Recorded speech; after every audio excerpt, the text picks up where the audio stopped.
The last case on this morning's docket is State of Florida versus Matheson. The parties are ready? Yes, Your Honor. All right, Ms. Shanahan, you may proceed. Thank you, Justice Periente. Good morning, Chief Justice Periente, excuse me. Good morning, may it please the Court. My name is Susan Shanahan for the State of Florida. The respondent in this case was stopped for a traffic infraction. Upon being stopped, a canine unit was called. Counsel, you have a very soft and distinct voice, but would you raise that up just Absolutely, a little bit? Your Honor. To be Is that sure better? That's fine. Okay. The respondent in this case was stopped for a traffic infraction. Upon being stopped, a canine unit was called consisting of Hillsborough County Sheriff's Officer Deputy Greco, as well as his canine officer, which was the dog Razor. Now, let me just stop you there as far as a few facts. The defense in this case is not taking issue with whether or not a dog sniff is a search, which is the issue in front of the U.S. Supreme Court. That is correct. Or that the detention was unduly lengthened so that the unit could come in.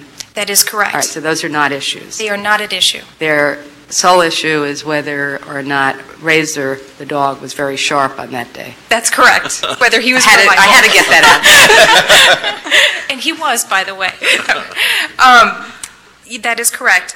He did alert to this vehicle, and upon alerting, the vehicle was searched, and they did find methamphetamine, morphine, and hydrocodone pills. They also found evidence of drug paraphernalia. Now, as I'm understanding the state's contention, it's that if the state presents evidence that a dog is been certified, then that itself is sufficient to establish probable cause? The state's position is that if the dog is properly trained and certified. All right. Now, if you get into that it has to show properly trained, because I know some of our earlier cases were before these certifications came in, then wouldn't you, in terms of the actual preliminary showing, have to show more than just that they have these certifications? You'd have to show what the training was that the dog went through? The state would submit that once the state has shown that the dog is trained and certified. But there's again, a certification is a piece of paper. Training is an issue about what, and properly trained is what you said. Yes. Proper implies some degree of a qualitative analysis. So does the state have to go, in other words, should the state have to produce the records, just for their prima facie case, their records of how the training went, whether the dog was a 70% dog or a 100% dog like the customs dogs, before they make are able to establish probable cause? The state would submit that there is a presumption without those records. I can understand certification. I just want to make sure, how do you get to a presumption of proper training? Just by the state saying the dog's properly trained? I would submit by the officer, the actual handler of the dog, testifying that the dog has been trained, and would give a presumption of training. And then is training and don't you have to be trained to be certified? I mean, I just wondered if there's a real difference here, and can you have a dog that's just trained and one that's just certified without having had any training? Absolutely not. And there is actually no requirement that the dog be certified.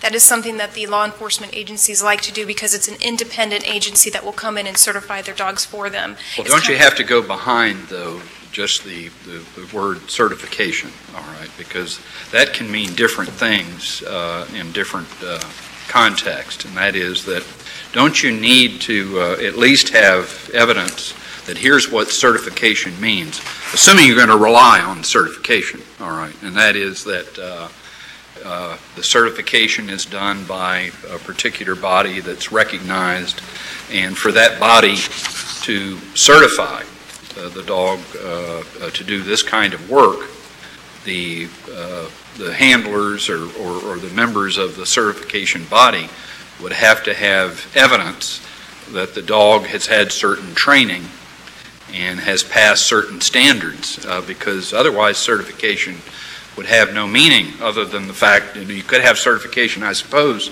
by saying, well, we think a particular breed of dog like German Shepherds are real good at this work, And so if it's a nice dog and it's a German Shepherd, we're going to certify. Some groups might, do that. On the other hand, you might have a certification process where it's very, very rigorous.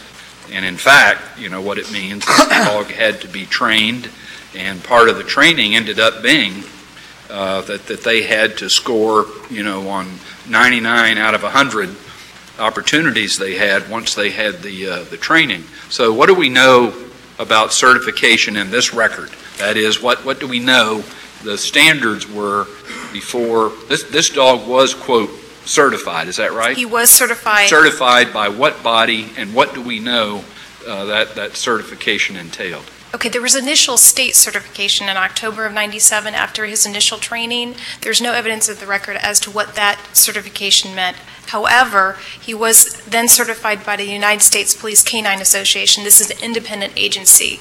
And that took place June of '98, and he was certified on 3 substances. And it's very clear in the record by the testimony of the handler as well as the procedures for that certification program are in the record on appeal. And it shows that the dogs have to score a certain percentage in order to be certified. They were run through 5 vehicles. A few of those vehicles, in this case, I think 3 of them or 2 of them were blank. The others contain narcotics. The dog. Now, let me make sure about this, because I know there's an issue about this record. There were, because the second district said that there were no records at all, and you've shown that there were field records, and they were talking about field records. But as far as the records of what the certification is, there was a deposition, but the deposition was never put into evidence. So can we really consider that as before this court? Yes, I would argue that you could. It was filed actually by the respondent himself within his motion, so it was before the trial court the depositions were, and not just the testimony, but they had the records of the certification that are also contained in the record on appeal, and not just his field activity reports. All of his training records are contained in the record on appeal. Now, getting back to the issue, and I don't want to. I want to make sure you explain what all this is, if that's it. But I'm trying to get to what the rule of law would be. There's one level of saying that in a search warrant, for example, they say the dog was properly trained and certified, and that's what the magistrate knows, and that's or the judge, and that a warrant is issued. But is it enough? Let's just assume here that the state says that he was properly trained and certified, doesn't explain what the training was or the certification.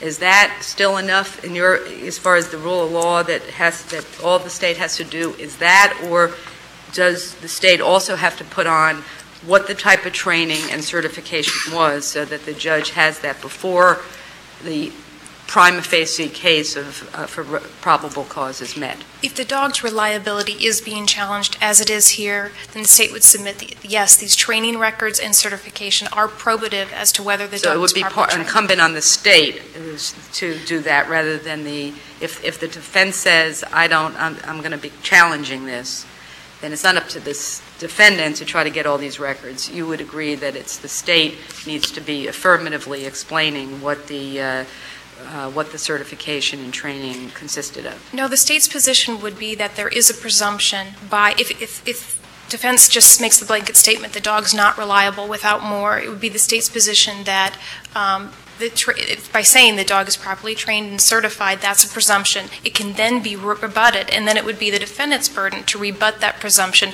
by attacking the training records. So then it is enough, then you're saying that alone, that just a statement that the dog has been properly trained, which, again, there are situations where a dog is trained and not certified, and those are the ones where, at least in the law review article, they suggest that if a dog has not been certified, that there not be a presumption of reliability. You're aware of that? Yes. So if they're certified, then you say that should be enough. It's incumbent then on the defendant to have to request the records and put all that on. Yes. Let me ask you a question. Because typically, even after certification, in order to maintain competence in the dog, is, from my understanding of when I used to hear these things, that I would also receive testimony of the continuing education of the dog or maintaining the dog to proper standards, that even after certification there's an understanding that there's a regular process to keep the dog's skills at an appropriate level. Very much so, and that's evident in this case. These dogs. But do you agree that in addition to the receipt of the certification, do you agree or disagree that the state would also have to establish that post-certification the dog's training, absent stipulation by the defendant, that the dog's training post-certification was appropriate? Yes. Yes. And how often does certification occur? Is it a yearly thing, or? In most instances it is. And in this case, Razor was certified 3 times. Once was a state certification, and then again in June '98 by the United States Police Canine Association, and then again in February of 2000 by that was after February 2000 was after the search. Yes, it was. All right. So what from the date of the training of the certification, what is in the record about continuing education? Training. DLE requirements for the for CDE.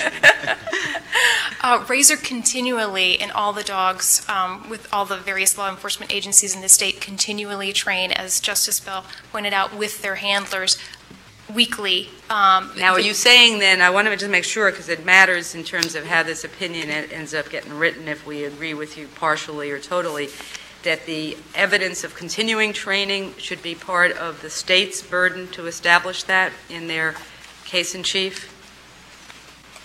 I would say after the initial presumption is rebutted, that then it becomes the state's burden to show that those training protocols. Well, rebutted by what would this defendant have to show? That the dog was not properly trained. Well, that again involves, it seems that one requires the defendant to have to do a whole lot of discovery, and in this case, bring on witnesses and all that, whereas the other would be that the state who has this information would, if it's being challenged, would present it as part of its case in chief. Why isn't that sort of a better practice? Because, I think we've gone from a situation where maybe for the first 20 years of dogs situations, people kind of accepted that they were reliable, and maybe they'll go back to accepting it, but at least we're in a stage now where there's some question about whether all dogs are equal as far as their training, and, again, you got the customs service that requires 100% accuracy, or versus, I guess, the certification by the the Canine Association, which only requires 70% accuracy. So why isn't it a good idea to not require the state, once challenged, to have to put that evidence on? I would say that once on a challenge, the state, it would then be the state's burden. But the challenge is saying, I am going to be contesting probable cause, because especially here, because the dog alerted to something that the dog wasn't certified in, which was the meth. Yes. Correct, and was not trained. The other substances he didn't alert to, but was trained in meth. He had not yet been certified. Right, yes. Okay, but he wasn't certified. So why shouldn't they have to do more before the burden would shift? It's their motion to suppress, and they want to keep. They're challenging the dog's reliability. Sure, but it's the state's burden to establish probable cause. Yes. Yes. I think that you seem to, whether it's you putting it on first or second, you seem to agree that all the training records should be discoverable and accessible. Yes. Now let's get to the area where I guess you see the conflict or the problem with the second districts, and that is the field reports. Is it your contention that those field reports are absolutely not relevant at all, or just that shouldn't have to be part of your case in chief? Well, I would submit that they're not relevant at all. And just recently, there's a case out of Ohio versus Nguyen, where the Court of Appeals found that these field activity reports or the track record in the field are not even discoverable by the defense, that only probative records are the dog's training records and his certification records. The state would submit that is, that's not before this court whether they are discoverable. Well, why would we accept that position? I would think that in the training records, you would have information about the dog's ability to alert, and whether or not the dog had the ability to alert for residual matters and that kind of thing. So if, in fact, a training record didn't have that kind of information, and then you have field records which show that this dog alerted only 50% accuracy, wouldn't that then be relevant as to whether or not this dog really had the ability to alert for residual matters? No, because you cannot determine a false alert in the field, and that is where the Second District Court of Appeal has misconstrued what false alert means. But why wouldn't that be relevant to anybody that has to make a decision, about whether probable cause was established in a particular case? We know that in police agencies that there are some dogs that get the Medal of Honor, and they just everybody wants that dog in the canine division or whatever. And there are other dogs that have a different track record and may be less favored. So why I'm having difficulty of why that information wouldn't be discoverable, so that we know whether or not that's a dog that has a spotty track record, or it's the Medal of Honor winner. Well, sure, it may be discoverable, but it's not probative as to probable cause. And the reason it's not probative is because you don't know what a false alert in the field is. The reason is if the defendant is a driver of a vehicle and he has drugs on him, he gets out of the car after the dog has alerted. They don't find drugs, but Who determines probable cause on a motion to suppress hearing?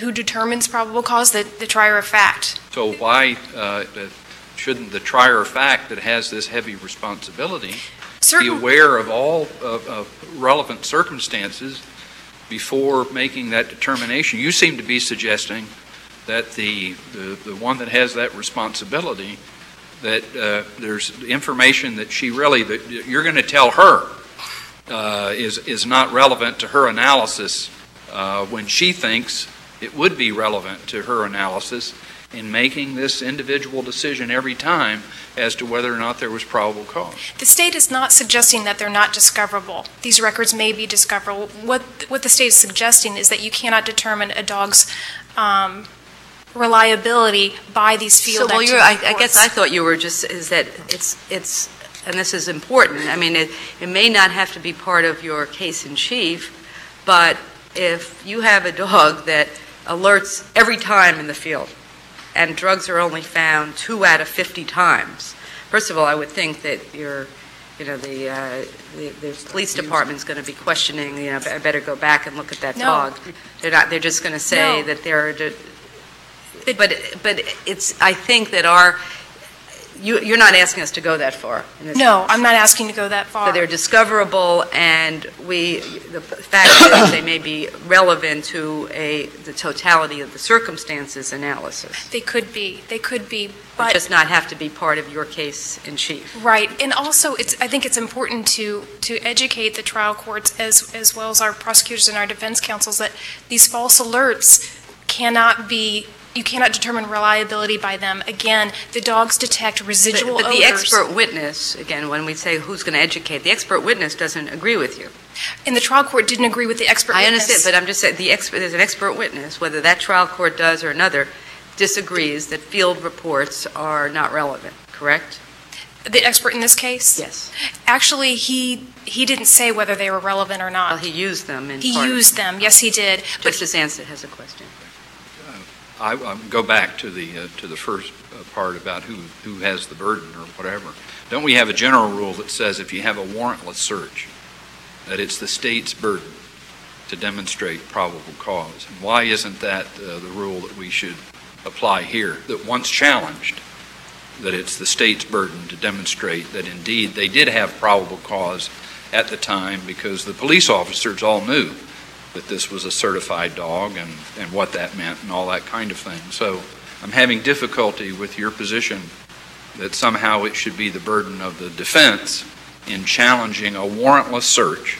This was a warrantless search. This was a warrantless search. And that we have a general rule that says the burden is on the state once that warrantless search is challenged. Even if the burden is on the state did meet the burden in this case. Well, I'm just trying to fit this in with our existing policy I'm not talking about whether or not it's been demonstrated in the particular case. I'm not trying to shift the burden. I'm just saying there is a general presumption by the state saying the dog is trained and certified. There's a presumption. Well, what's going to be sufficient, once the state puts on its proof is something we've got to try to say. Again, going back to, though, the idea that it's the trial judge that makes that determination of probable cause, right? That's correct. It is the trial judge. And those training records and the certification records are very probative. That is what is going to determine the dog's reliability, not the field activity reports. That's what I'm really having a difficult time. I've not seen many circumstances in my human experience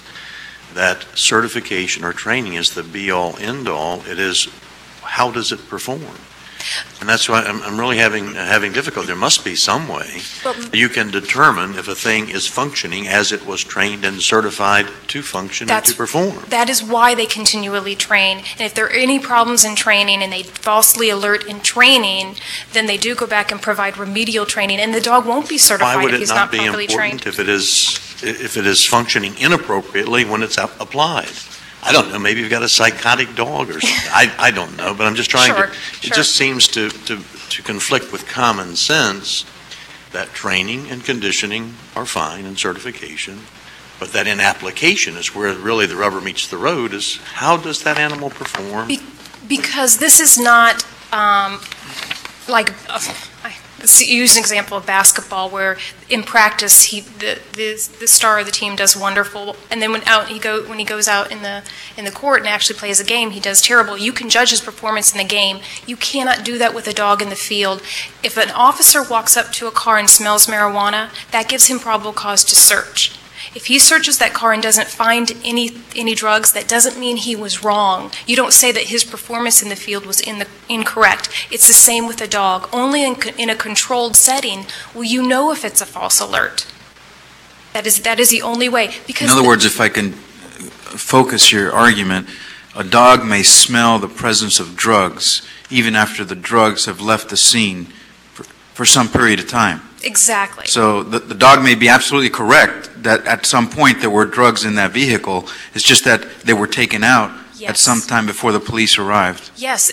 Aren't the dogs supposed to be trained to not between residual odors and the actual presence of drugs? No, they are trained to detect the odor of narcotics. And like I said, if the driver of the vehicle has the drugs and he just steps out so they can search because the dog has alerted, the dog is still going to pick up those scent molecules. So the dog can never make a mistake. It's not known if the dog can make a mistake in the field. That is why they train. Isn't this a dangerous rule to accept? That is that the dog can never make a mistake. No. Is that either the drugs, were there before, and so we have sort of an infallibility, proposition here. And contrary to your analogy, unfortunately, this is not a game. This is allowing the state now to invade somebody's privacy, whether it's so what you're saying is that in this case, even though they found nothing, nobody could say that the dog made a mistake, that we all would say that the dog really is infallible and there had to have been drugs there at some time. Even the defense expert in this case said you will not know in the field if a dog is falsely alerted without knowing dissipation rates of particular drugs. You're way extended, but Justice Bell had a question. I'll make it as quick as I can. The difference that I see in addressing what Justice Lewis was asking you here is you don't have the dog testifying what he smelled to. What you have is the officer who handles the dog testifying to what they did. And it's that component that concerns me, and to address it real briefly, because in the certification process you have the handler with the dog proving certain things, but because you have the officer working the dog, there's always the temptation or the problem that you have of, and excuse me, but the bad cop who, the work in the field, cueing the dog, or so the actual working in the field may be different then. And so doesn't that make the field report somewhat probative I understand the false reporting concern, but there's also a collateral concern on the other side of that, is that you have not only the dog's trustworthiness, but the handler of the dog's trustworthiness, because that's how really the testimony is getting through. So isn't it indicative? Because you could have a dog doing 97, 100% in the controlled certification process, but 50% in the field if you have a handler who's not working the dog properly and with appropriate integrity. Well, if you look at these training records, and I know the way the Hillsborough County Sheriff's Office does it is in training. The handler trains the dog, but you also have a supervisor who hides the drugs. So a lot of times the handler doesn't even know But what Justice Bell is pointing out is that you have two elements in the field, which is you may not have maybe it's a different trainer that, in the other, it's just that, again, as to why it's probative, that maybe there is the trainer in the field, or whatever, the handler in the field, that is actually affecting the dog's reliability. Again, that's why they have the supervisor to make sure that the dog is not... In the field they have two people? Oh, I'm sorry, no, but the supervisor does look at these field activity reports every time and signs off on them. I mean, they don't even stay around to know whether drugs were found. A lot of times they get called to another scene, and I just wanted to respond to his question really briefly. They make sure they don't cue to the handler in these training exercises, and also the certification is an independent agency. If there was any cueing by the handler, you would know it in the certification. No, but the only testimony you get is the handler testifying the dog cued.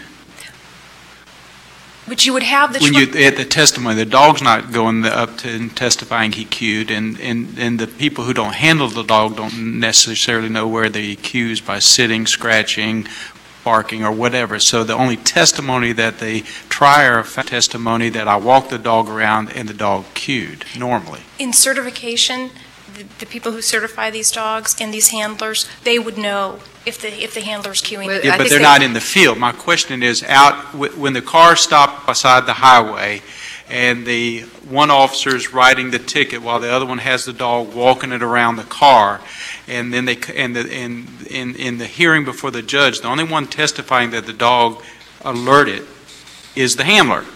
That's correct. So how do we, how does the trier of fact in the field report, even though the dog may do 100% in the controlled environment, if the dog is only accurate 50%, doesn't that raise at least a question of fact of whether the officer is miscuing or outside the false report?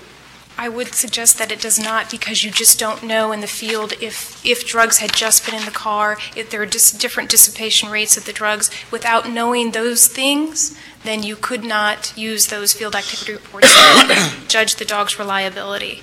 Right. They may be probative. You have, with our help, you have way exceeded your time. Thank you for your assistance, and Thank you. We will consider your aspect of the argument. Okay, Ms. Humphreys. Thank you, Your Honor. My name is Celine Humphreys, and I am here on behalf of Gary Allen Matheson. There are actually two issues before the court today. The first is whether or not this court has discretionary jurisdiction, and the second issue is the question of the motion to suppress, looking at Razor's reliability. Turning to the first issue of jurisdiction, the state has filed a notice to invoke this court's jurisdiction, asserting that there is direct conflict between a third district court of appeal decision and this decision from the second district. As this court knows, in order for there to be direct conflict, for there to be discretionary jurisdiction, the conflict must be express and direct, and it is not here. The decision being pointed to by the state is Vedder versus State. In that case, the decision is distinguishable for two reasons. First of all, as Justice Pariente referred to, the analysis there is of a search warrant. So the trial court's analysis was specifically focused on the four corners of the affidavit. But in that Vedder opinion, we have a statement here that says, since the representation that Ringo was properly trained conveyed probable cause standing alone. Now, in the second district opinion that's before us, don't they say, in essence, that the properly trained dog does not provide probable cause that standing alone? So aren't those two statements really in conflict? I respectfully disagree, Justice Quince. First of all, that statement was specifically made in the context of looking at an affidavit that was submitted to a trial court for obtaining a search warrant. And what the 3rd District... When it says properly trained in an affidavit or a person testifies that is properly trained, explain to me what the difference is. Your Honor, as I referred to in the brief, there's generally a lower standard that's applied in the probable cause analysis when looking at a determination made by a trial court who's issuing a search warrant, because there the presumption is you have the unbiased trial court looking at the facts presented to the court. Based on those facts, is it enough for the trial court to make the determination? And that's not what we have here. We have a situation where officers are at the scene, subject to the competitive enterprise of ferreting out crime and looking for narcotics. And there's more of a possibility that a law enforcement officer is going to be more willing to find probable cause than the unbiased judge who's being asked to issue a search warrant. But this statement that's made by the 3rd District, as I read this case, doesn't seem to be quoting what the trial judge says, but seems more to be accepting as a general proposition from the Frank opinion that that's not going to be probable cause standing alone, as opposed to a finding in this particular in that particular case. Well, then let's look at the statement of law that the court's saying. First of all, if there is any confusion about what the 3rd District's actually saying, that is reason enough alone for there to be no express and direct conflict. And look closely at Vedder. It cites a decision issued 1 year prior by its court, the 3rd DCA, State versus Foster, which itemizes many factors that must be considered. And it is that same 3rd District opinion that this 2nd District Court opinion cites with approval for the factors required for establishing. But does Vedder, even though it cites to Foster, doesn't really go into those factors that are listed in the Foster opinion, does it? It doesn't, because evidence was actually not presented at the evidentiary hearing, and that's the other reason why Vedder is distinguishable. The the defendant entered a plea before the state had the opportunity to present any of its evidence. So again, it's completely distinguishable from what we have here. Here we have a full-blown evidentiary hearing. In fact, there were 2 hearings, one on February 24th of 2000 and then again in March. There was a substantial amount of evidence presented to this trial court upon which the trial court examined and made its decision. So based on that, we believe that there is no express and direct conflict between these 2 decisions, and therefore this court does not have discretionary jurisdiction. But if this court disagrees, and if this court chooses to exercise its discretionary jurisdiction, we assert that the trial court wrongly denied the motion to suppress. And I'd like to take an opportunity to address some of your concerns, Justice Bell, and other questions have suggested. If you look specifically at Razor's track record, this demonstrates a record of a dog who does not perform as he's expected to. Before you get to that, didn't the DCA have to give some discretion to the trial court, and the trial court rejected the expert's testimony? The DCA seemed to wholeheartedly endorse the expert's testimony. Isn't that reversible? First of all, this court can rule on the merits of the motion to suppress even if the court disagrees with the 2nd District's reasoning. So if this court finds another basis for finding that the motion to suppress was wrongly denied, this court can do so. Turning to the court's analysis first, I believe that the 2nd District, properly looked at all of the undisputed evidence. To the extent that there was any disputed evidence, the 2nd District interpreted it in favor of the prevailing party below. You want to get into the facts of this case, and what if we accept jurisdiction, we need to look at principles of law.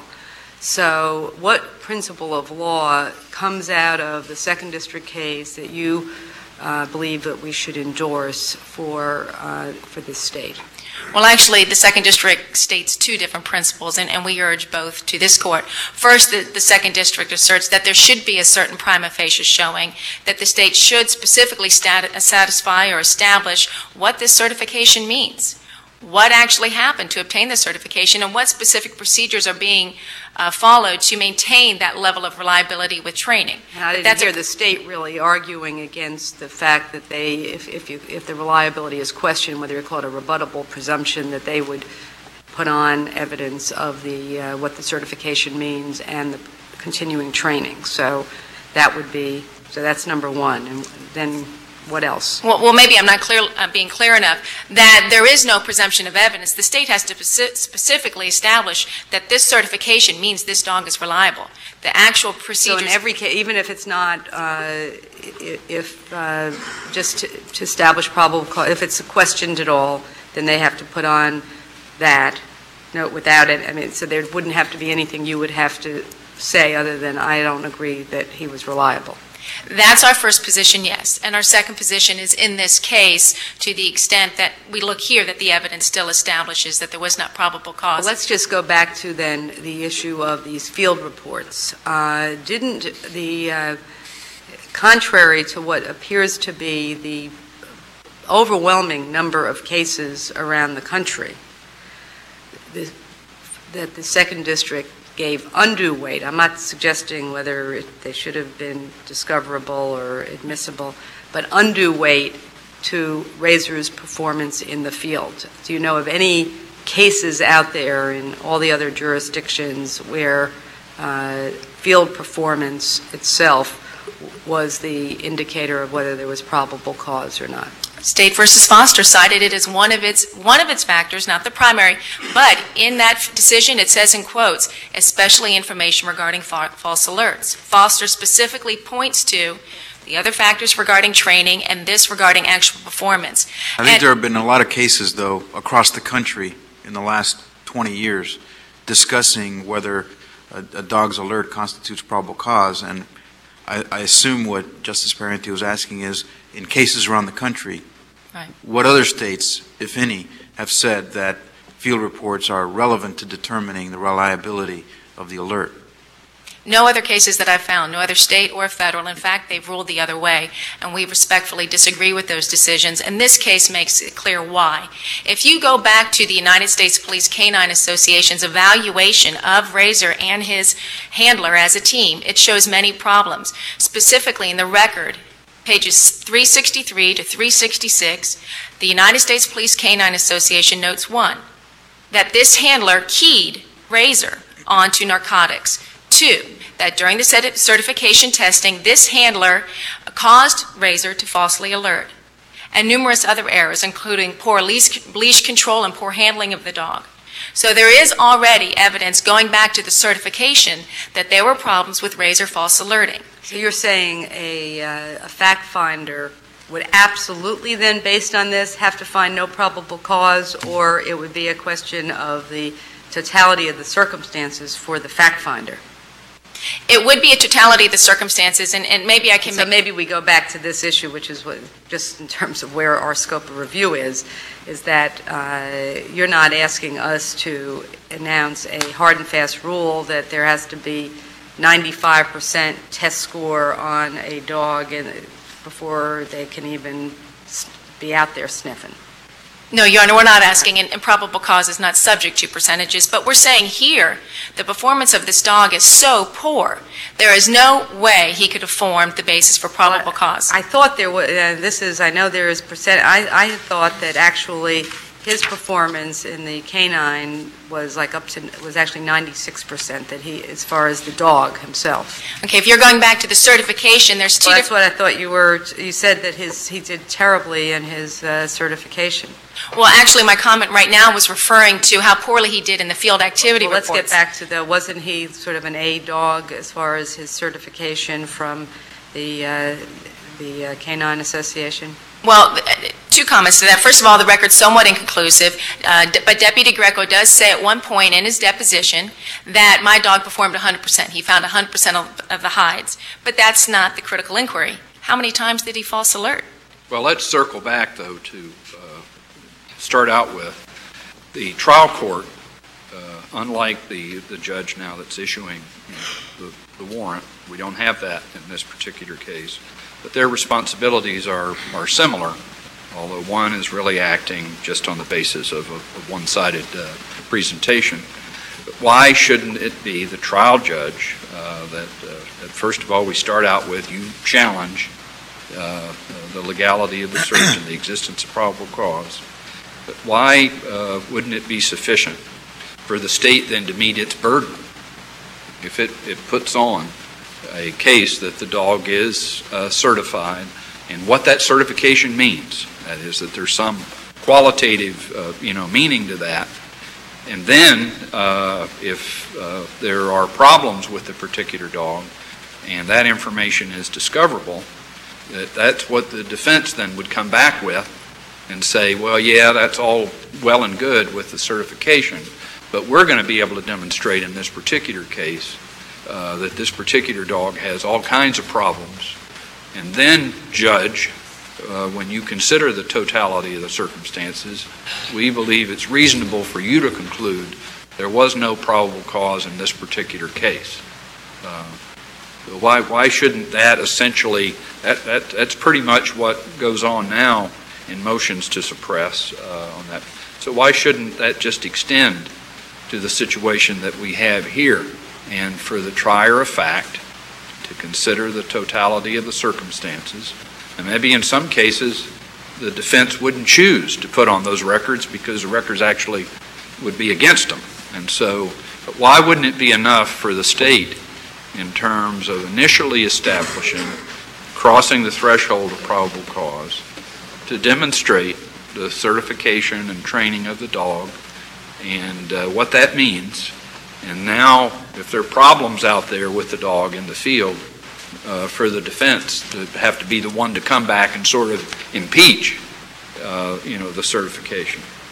Two reasons. First of all, this is a warrantless search. So because it's a warrantless search, it's the state's burden to prove that there was probable cause. But even if this court found that the proper procedure would be going by presumption, having the state meet its burden by just introducing the general evidence of certification and training, a problem with then putting on the burden on the defense to rebut that with evidence of the specific activity reports, the field activity reports and all, is that there's a question as to whether or not that's actually discoverable by the defense. Well, I'm assuming that it is discoverable by the defense. In other words, that along with a rule that holds that is discoverable, because that may cast some light on the qualifications or competence of the handler or the dog, that the state does, the defense does have access to that. And why is it any different than any other motion to suppress hearing where there wasn't a warrant and the state has a burden, but that they can initially meet it by showing certification, but also showing what that means. That is, that it's just not a certification, that doesn't have any substance to it or meaning to it. If the court chooses to use such a presumption like that, arguably that would still be acceptable if the defendant, there is no basis for saying that the defendant cannot then rebut looking at the actual performance. But that discovery issue is a real issue. I know that your question is assuming that it's not, but in this case in particular, that was an issue. And if you look at the depositions submitted that supplemented the motion to suppress, there was a great deal of difficulty with the defense obtaining this information, because you have to remember this information is not being held by the state attorney's office, is not information the But if we hold that it's relevant to the inquiry, that, and therefore, and I've heard the state today say it was discoverable. I think that was, whether that's a concession for the entire state, I think that obviously if it's relevant, it's discoverable. I'd like to just direct your attention to another part of the Second District's opinion, and one that you seem to hone in on in your brief, which is the question of whether the existence of probable cause must be assessed solely from the perspective of the officers at the scene, the knowledge. And it seems that the Second District said an officer who knows only that the dog is trained and certified and who has no other information at most can only suspect that a search based on the dog's alert will yield contraband. That statement in your position seems to imply that even if you had a dog who had 100%, training, and that officer was given that dog, and that dog had done great work all throughout, that if the officer himself who was taking the dog around didn't have complete knowledge of that dog's history, including its training, certification, field records, and that there wouldn't be sufficient probable cause. Am I misreading their statement and your position that the court couldn't take into consideration what other officers know in establishing probable cause, what the officer might have been told, or just what exists in the records of the police department? No, Your Honor, you are correctly understanding our position, and our position is that for two reasons. First of all, yes, the focus is on what the officer knows. The officer who's making the probable cause determination, whether or not that was proper, depends solely on what information he has. And there's two reasons why. So if in a situation where someone's called out to the scene, and on that day, I don't know how this particular thing works, but he's told you're going out there, taking this dog, and that dog alerts, and the police department knows that the dog is their ace dog, because his dog has a cold that day. That there can't be probable cause because that officer doesn't have complete knowledge about the dog's background, training, and field records. Well, that's actually a slightly different question. As long as somebody knows that this is an ace dog based on training and certification, we might have something different. All right, that's why I just wanted to make sure then that it would be the fellow officer rule, whatever is known by the police department. To the extent I'm suggesting that the court ignore that, no, I'm not. What I'm saying is we have two real issues here. First of all, we have a certification process by national organizations which is subject to no regulation. There's no requirement regarding what is sufficient according to these agencies in order to produce a dog that is properly certified and able to detect narcotics. And in fact, there's a very interesting fact in this record that's very telling. And that is, if you look at the certificate by the United States Police Canine Association, it simply says that Razor was certified to detect all narcotics. And the officers here assumed that it was methamphetamine along with coke, heroin, and marijuana. Well, it was not methamphetamine. And days before the first hearing in this case, the Hillsborough County Sheriff's Office took Razor to another national agency, the North American Work Police Dog Association, who does think you can certify a dog in methamphetamine.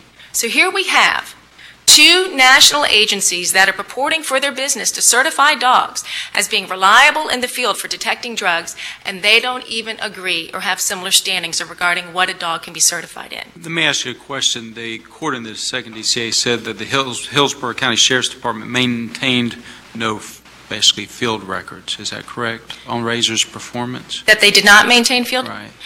There's some confusion in the record because Deputy Greco really doesn't know about the field records. If you look at the whole record, it establishes that there are some field activity reports. Well, bottom line, in order to maintain certification, don't they have to maintain some field reports or some reports of at least the continuing of the training?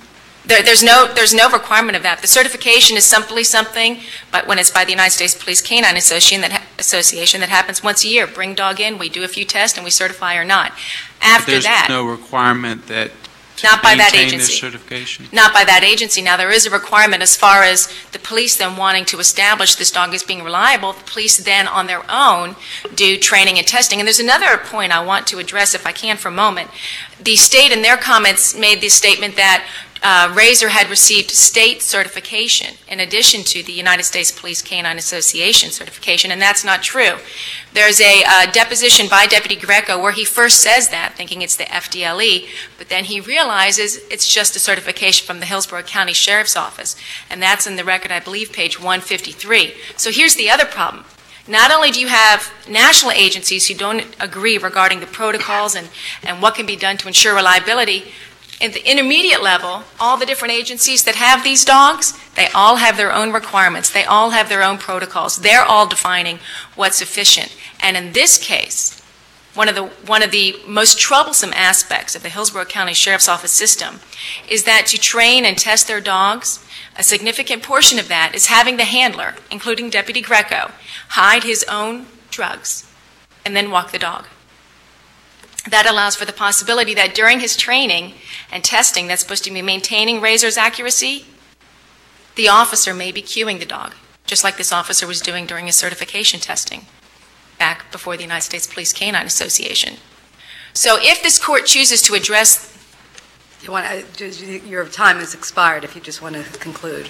Well, if this court does choose to address the motion to suppress, we ask this court to find that the state failed to establish that Razor was sufficiently reliable, that the evidence establishes that neither the original certification proceedings or the subsequent training procedures were sufficient, and his actual record was not sufficient. Thank you, Your Honor. Thank you very much. The court will be in recess until, not tomorrow, we'll be just in recess. Please rise.